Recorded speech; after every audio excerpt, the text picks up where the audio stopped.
ধন্যবাদ। তো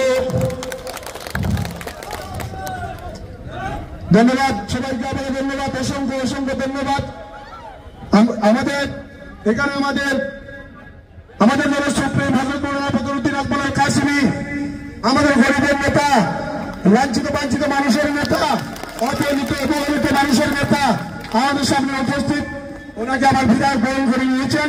এখন আমি আমার সোনার বিধায়ক জরিমুদ্দিন বরভুইয়াকে বরণ করার জন্য আমি আমার স্বামীনামী চৌধুরী মহাশয়কে অনুরোধ জানাচ্ছি। তৎসঙ্গে আমি প্রাক্তন মন্ত্রী আবু সালেহ নাজিমুদ্দিন মহাশয়কে বরণ করার জন্য আমি আমার বিধায়ককে অনুরোধ জানাচ্ছি। তৎসঙ্গে আব্দুল্লাহ আহমেদ চৌধুরী মহাশয়কে বরণ করে নেওয়ার জন্য আমি আমার স্বামী আহমেদ চৌধুরী